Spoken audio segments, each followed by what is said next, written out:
Good afternoon. My name is Brian Gromkowski. I'm one of the Assistant Directors of Graduate Admissions here at William Paterson University. I'm joined here with two of my colleagues, Dr. James Alford, who is our Program Director for our MA in Higher Education Administration, as well as Rena Taylor, who is one of our Assistant Directors of Graduate Admissions. They are both going to be walking you through different parts of our presentation. First and foremost, I want to thank you for taking time out of your schedule to join us. I know we have some who are faculty or staff over at Mercer County Community College who are joining us for our presentation today. We have some who are current William Paterson students and others who are from the surrounding area who are giving thought to this program. So we do thank you for joining us. It's our hope that we can cover a lot of ground in a relatively short amount of time so you are able to get the information that you need and then go back on about your day. We know everyone's busy. So again, we thank you for taking the time to join us. One thing I want to make sure you're aware of as we look in the weeks ahead, if you do take interest in this program and you are at the MCC campus or you are close to that area, we want to make sure you know we're going to be having an open house on the West Windsor campus of Mercer County Community College on June 12th. And I believe it's going to be at 5:30. So if you like what you hear, if you want the chance to talk to James as well as Rena in person and talk over the program a little bit further, get some additional details, do keep that date in mind as a save the date for a couple weeks from now. So as we go through, a couple things I want you to know. First, we are going to be recording this presentation in its entirety. So if you have to step out a little bit early, or if someone joins us a little bit late and has to catch up on a couple slides, you will be getting an email by the end of the week that includes the link to our YouTube channel for this presentation. So I know that allows you to be hands-free. You don't have to worry about jotting down any of this information. You will be able to access it further down the line. The other thing I want to make sure you're aware, if you do have any questions, you have the opportunity to type them in the chat box below. We will save the questions for the end of the presentation. I'll be reading them off to Dr. Alford, and he will be addressing them as we go through. But certainly it's our hope that you get all the information that you need. You don't have too many questions when all is said and done. So with that being said, I'm sure you're not here to listen to me babble away. You'd like to hear what Dr. Alford has to say about his program. And certainly a lot of exciting things that have been going on. So without further ado, I'm going to turn it over to Dr. Alford. So James, take it away. Thanks, Brian, and good afternoon, and thank you again for joining us for this webinar concerning the MA in Higher Education Administration program. I'm going to get started and jump right into the slides. And of course, as Brian said, if you have any questions, please jot them down and we will attend to them at the close of the webinar. That's me, that guy, that lovely guy is me. I'm James E. Alford Jr., and I'm the Director of the Higher Education Administration program here at William Paterson University. If you would like to contact us, please feel free to email us. You can check us out on Facebook, Twitter, as well as you could peruse our program page as we have it listed through our department. Our campus is located here at Wayne, New Jersey. We are not on the main campus. We're actually located at Valley Road, on the Valley Road campus. We are part of the College of Education, as well as our program is under the Department of Educational Leadership and Professional Studies. The Higher Education Administration program is the first of its kind in the northern New Jersey area, so we take pride in that.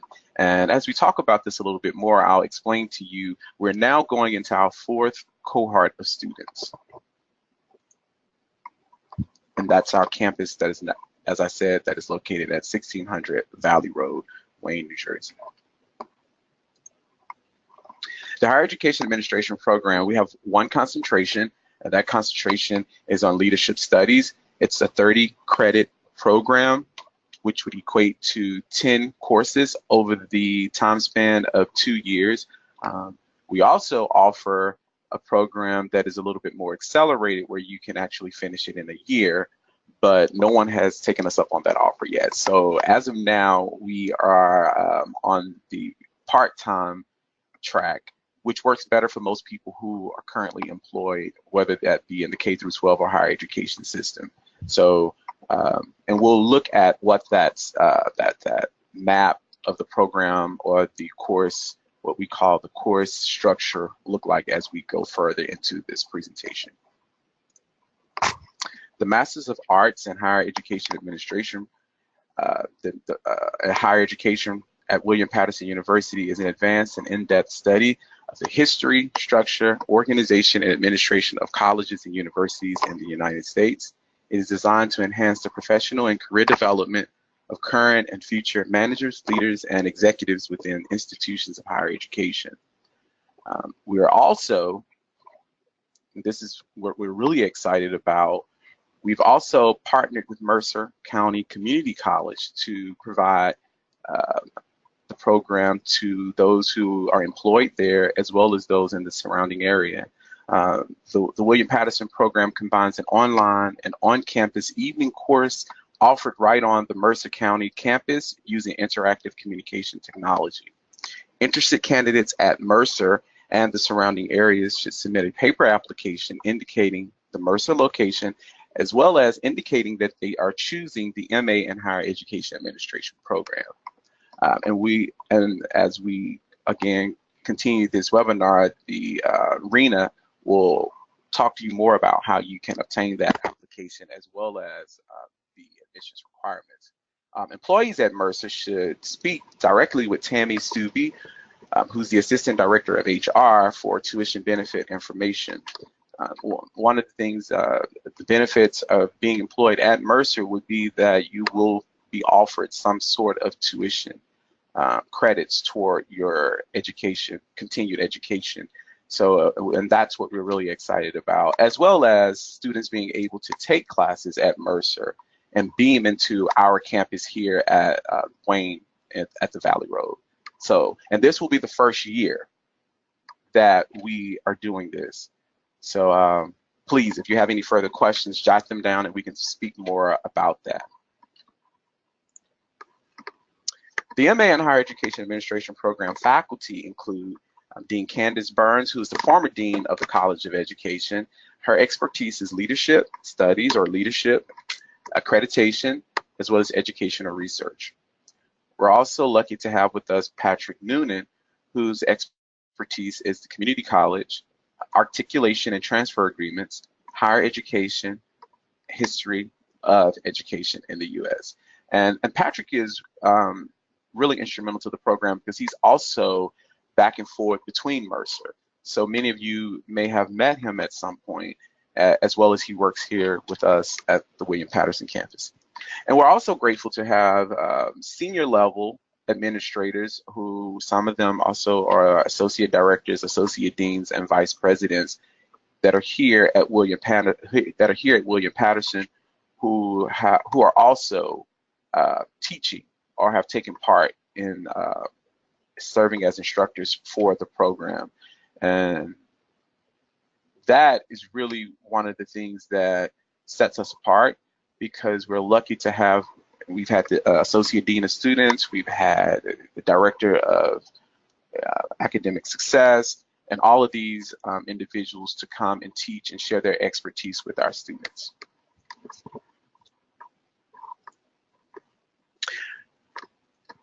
Our program prepares students for a variety of career choices, and some of our students who have finished the program in Cohort 1 and some of them that are preparing to graduate in May with Cohort 2 are currently employed in or have gained employment opportunities in the areas of student affairs, alumni affairs, residence life, career services, financial aid, admissions, academic advising, and institutional research. And I'm very proud of the students who, particularly those in Cohort 1 and 2 who have graduated or are preparing to graduate, because they are testaments to the great work of the program and the things that we have done to prepare our students for a successful career in the field of higher education. So I'll briefly, and this really won't be briefly, but what I really want to do is go over our core courses. And as you'll see, there's 10 of them, which will give you the 30 credits you will need to complete the program. Our first course is the higher education from past to present, which is a foundational and history course, providing an overview of higher education from past to present, and the course ends with the current looking at higher education as it currently is in the United States. The next course is Theories of College Student Development, which examines those theories that inform administrators of how students on college campuses have been socialized to think about their positionality as students, particularly those cognitive development around issues of sexuality, gender, race, spirituality, and so forth. Law and policy in higher education is where we examine those policies, whether they be state or federal, that affect higher education, as well as those legal court cases that has tremendously influenced the direction of higher education. For instance, the Grutter case, the Plessy case, the Bakke case, and I'm naming them, and I'm sure you'll have fun joining the program to figure out what more this course would have to also offer, but it's one of our better courses and students tend to enjoy it. The finance course is where students learn the budgets, as well as how state and federal appropriations are dispersed to higher education institutions, and how tuition dollars are distributed across the campus community. It's not a math course, it's not an accounting course, it's really a course just informing students about higher education financial management. Higher education as a profession is that course where we invite those senior level administrators across the institution to come in and share with us their backgrounds, their fields, and their journey into these spaces or into their position, whether it be in student affairs, enrollment management, or academic advising. We bring them in and they have intimate conversations with our students throughout that course. Educational research and higher education is where we start doing our scholarship and research around our culminating studies, which is somewhat of a thesis project. And it is there that you start to write your first 3 chapters and around the project that you want to represent you from the program. Assessment and accountability is where we look at evaluating programs, departments, and students around issues of assessment, using rubrics, and so forth, and how these programs, are they doing what they say they're doing? And if not, how do we improve them? The leadership studies course is where we prepare students for the field of leadership. And again, this is sort of like a theory course where we examine the theory of leadership in higher education. How do we become great managers? How do we become good vice presidents? And how do we lead and as an inclusive leader? And so forth. The capstone course is, or the capstone experience seminar, is where we will complete our final project of the culminating study or thesis project, where you will write your final 2 chapters of the thesis project, as well as present the project or defend it. And then the special topics in higher education. For this particular cohort coming in, we will look at the community college leadership, or leadership at the community college. So that is where we're focusing that particular special topics course. Again, if you have any questions, please jot them down concerning the courses. And just to give you a little bit of insight as to the structure or the course schedule, as I mentioned at the beginning of the presentation, this is the course sequence of how of the courses you will take over the 2-year time span as a part-time student. This does not reflect the full-time student course sequence, but this does reflect the part-time course sequence. So you will begin with higher education from past to present and the theory course. You will move to the spring and you will take the law and policy course along with the finance course. And then the summer, you will be required to take 2 courses, which is the higher education as a profession, and then assessment and accountability in higher education. You will come back in the fall and take the educational research course, and then you will take the leadership course. And then you will end with the capstone experience with the special topics. And this is really good because then you will be prepared to graduate in May with the rest of the university. What I might say about this, and I haven't mentioned it yet, in your first year, so if you would take a look from fall 2018 to the summer of 2019, or I probably should say the spring of 2019, that is considered your first year. And in your first year, you will be taking courses on Thursday nights. And these two courses, higher education, past and present, and a theory course, are offered back to back. So one course is offered at 6 o'clock, and then the next course will follow it. And you will only meet with us once a week. And again, that will be Thursday nights. In the summer, it will look a little different depending on the summer session you are involved, whether it's a 4-week or 6-week summer session. So, but we give you that information well in advance so you are prepared to make any type of adjustments to your schedule with your work and with your family. As you enter into the second year of the program, which will be the fall of 2019 and spring of 2020, you will become a second year student, and you will move from Thursday nights to Tuesday nights. Same time, different date.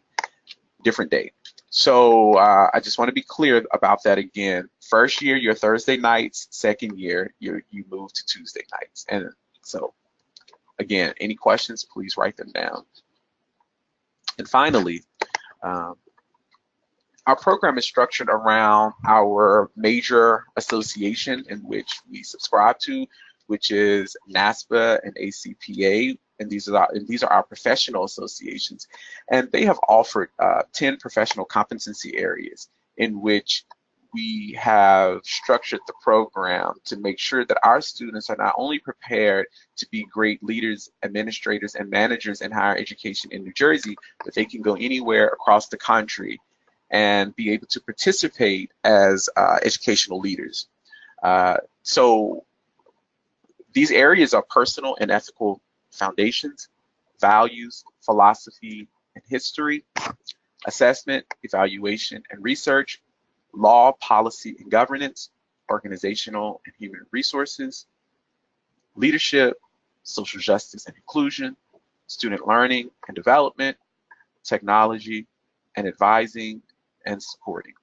And as you will think about this, if we were to go back and look at our course sequence, you will see elements of these competencies already infused in the titles of those different courses that you will be taking over the 2 years in the program.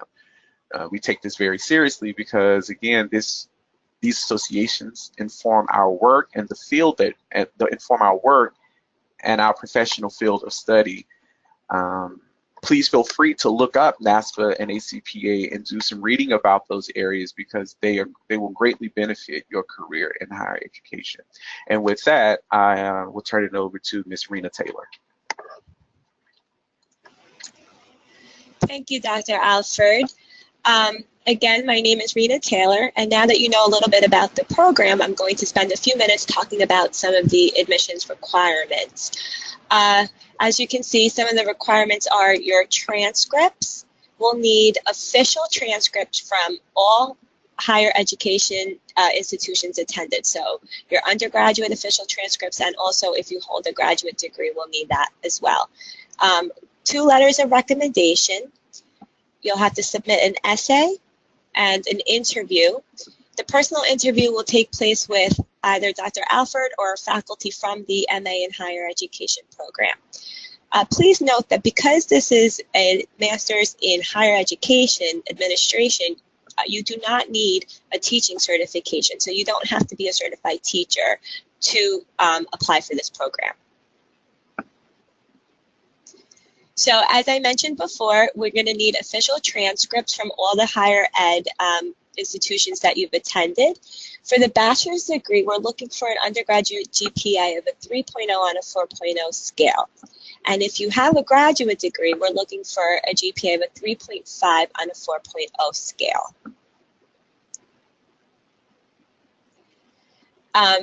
There's other requirements such as the applicant must be able to demonstrate that he or she can fulfill the requirements listed below and have the capacity and the readiness to complete graduate level coursework.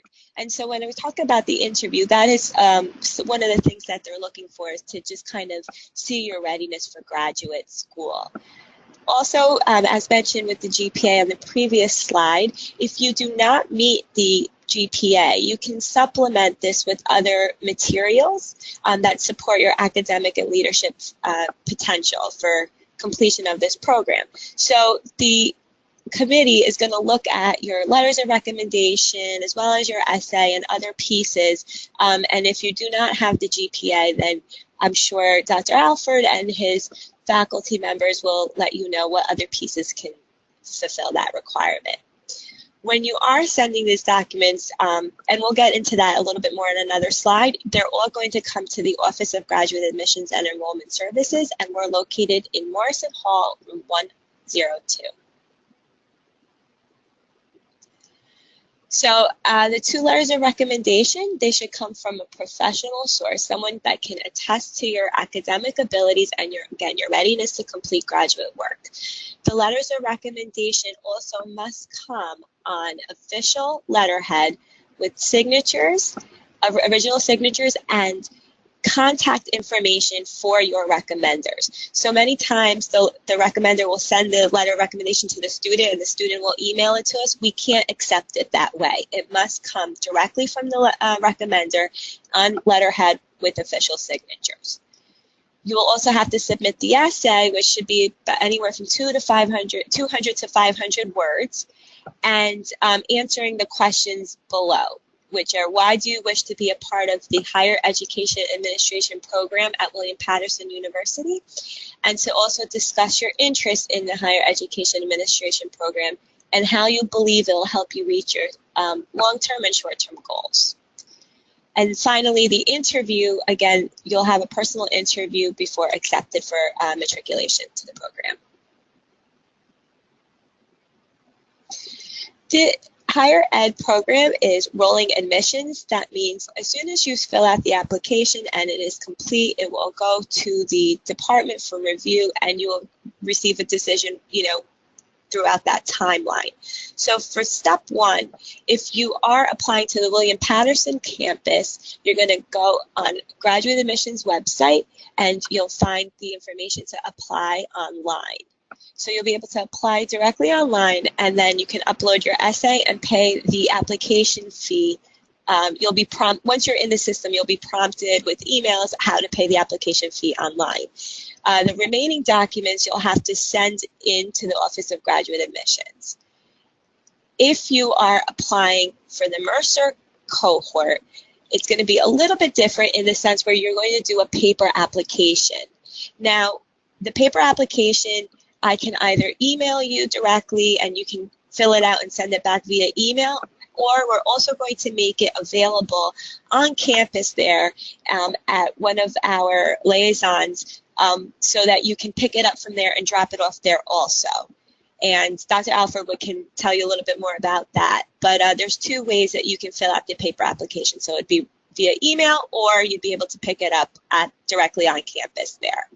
And the same thing as far as the documents, the official transcripts, letters, test scores, all of that will be sent to the Office of Graduate Admissions.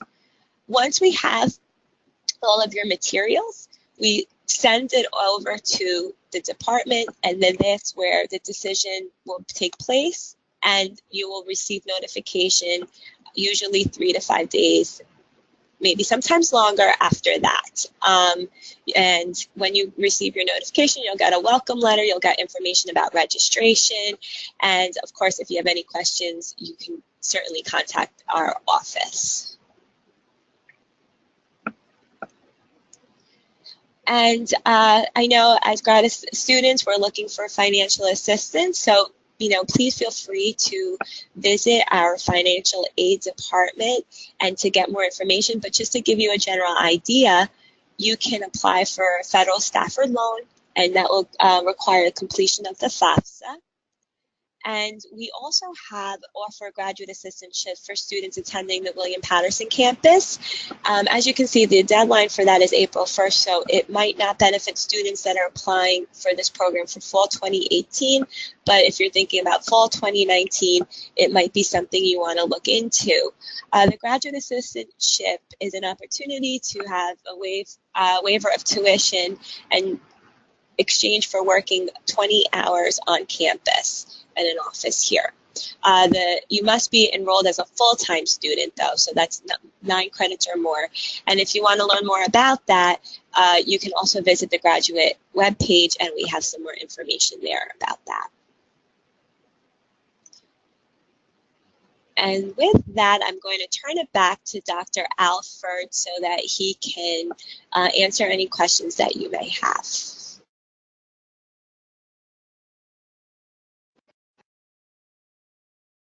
So thank you again, and thank you, Rena, for providing us that information.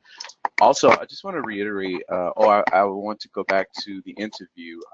The interview may happen if we have concerns. So don't panic if you don't hear from us about the interview.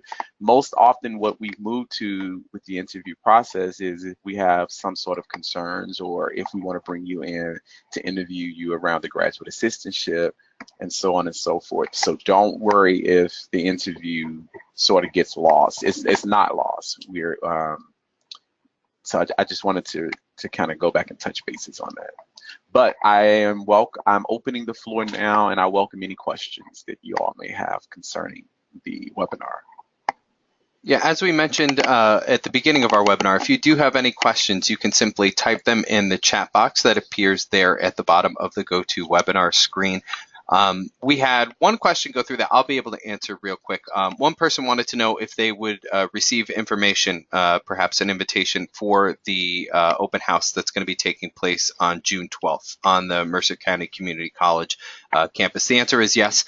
We are going to be sending out an email. There will probably also be advertising around campus, and we may even send a postcard out to faculty and staff over at the Mercer County Community College campus. So yes, you will be getting more information about that as we get a little bit closer. James, one question that came through, could you talk a little bit further for somebody who's not familiar with a cohort in general, or how a cohort model takes place? Could you talk a little bit specifically about what a cohort is and what it means for our program here? Yes. A cohort model, in which we're using to structure our program, is basically, I like to refer to it as a community of your peers, in which you will move from one semester to the next. This cohort model is basically how you will move. I guess I don't want to keep using that word to describe it, but how you will be grouped together from one semester to the next. And the reason why we use this model is because it's in place to help you as a support system as well as a networking system. And we encourage all students not to break the cohort model or to get out of because then it puts you having to start where you left off, meaning you would have to wait a whole nother year to get back into the next group, because of the way our courses are offered in a sequence, we won't offer the course again until the next year of that time. So the cohort is really a community of your peers used to support you as you go throughout this graduate school process. And that's basically it. You won't have other people coming into the courses or the classes that are not a part of that group. And then do you have any examples off the top of your head of research, of topics that have been used by recent students for research projects? Oh, yes. Yes, this is great. So we've had students to do research projects around social media, and whether social media platforms like Facebook, Instagram, Twitter, how has those modes or social media outlets influenced or impacted first-year students in higher education? Meaning, if admissions office or enrollment offices or admissions offices use these platforms to reach out to students, is it any evidence to show that that sort of outreach has actually influenced students to attend their university? Another research project that students have chosen would be TRIO programs, whether or not TRIO programs are successful in advising students to help them matriculate throughout their higher education experience. And then we have some research on women in higher education, and more specific, African American women in senior level positions and what has been their journeys to get there. And we've also had this interesting presentation on community colleges and how community colleges, the work that community colleges have done around their curriculum, and how that work has translated into articulation agreements, and whether or not students are more likely to graduate and receive their associate's degree and move on to a four-year granting institution. So that's some of the research that is being done. And we also have a student currently now working on transgender students and whether or not how transgender students are socialized into college campuses, particularly considering this climate around inclusiveness around the LGBT community. So we have a gambit, and they're all doing it under the umbrella of higher education, but they're all looking at it from different angles. And you don't have to do research on students. You can definitely do research on administrators or faculty. I've had some students to look at how administrators have the climate of administrators on college campuses when it comes to academic support and advising students and the role that they play. So you can totally look at it from a student perspective or a faculty and staff perspective, the research that is. And then another question that came through, the person that asked the question indicated they felt their circumstances were unique, so they're going to reach out to you in person. But one thing that they touched upon that you might be able to talk about a little bit is how your program can help facilitate a potential career change for someone that's thinking of a career change for themselves. Okay, and I want to answer that in two parts.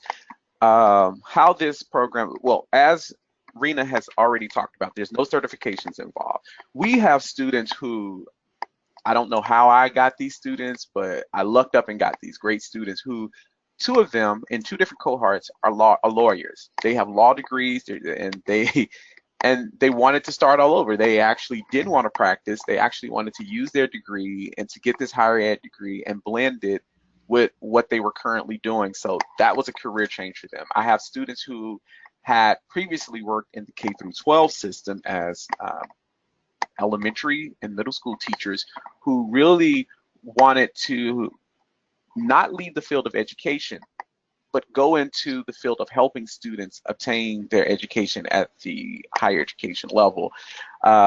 So you don't need prerequisites and you don't need anything to vouch for whatever other than your transcripts and a GPA, but you don't have to come to us with any sort of skill sets in any industry, because what we do in the program is to start you all over from scratch, and that's what the theory course is about, and that's what the history course is about. It's to help you get acclimated into the work and into the field, and then we grow you from there, and which is why we have intentionally chose to bring in the higher education as a profession course, to bring in those individuals from the industry or the field of higher education to talk to you about what they do, why they do it, and how they were able to, and their journey in getting there. Because we know that many people don't even know that this is an option, that higher education is an option, because there's no undergraduate degree in the field. So many of you will come from different industries, and it will be a career change. And it doesn't matter if you're just graduating or if you've been working in your field for 15 years or 20 years. This is an open field of study for most. And what I will say lastly, and it kind of touches on this, is that there are many programs out there that's like this, but they're student affairs focused.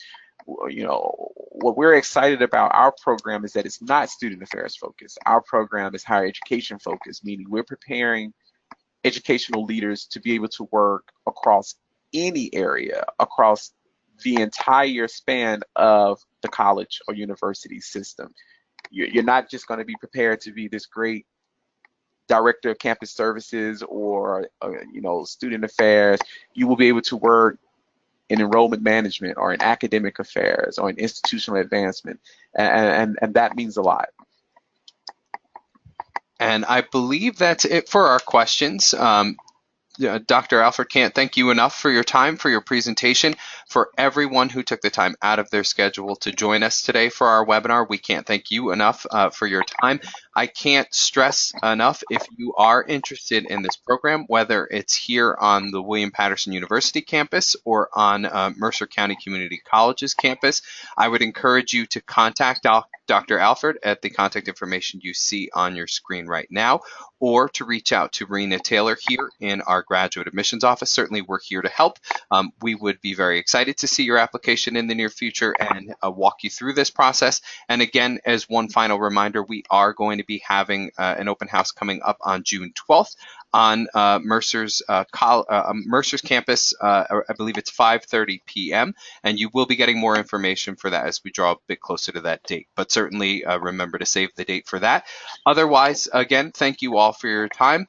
We hope that you enjoy the rest of your day. Have a wonderful week. Enjoy the warmer weather ahead for the spring. And we hope to certainly see you on campus or at Mercer's campus for the fall. So everyone, thank you for your time.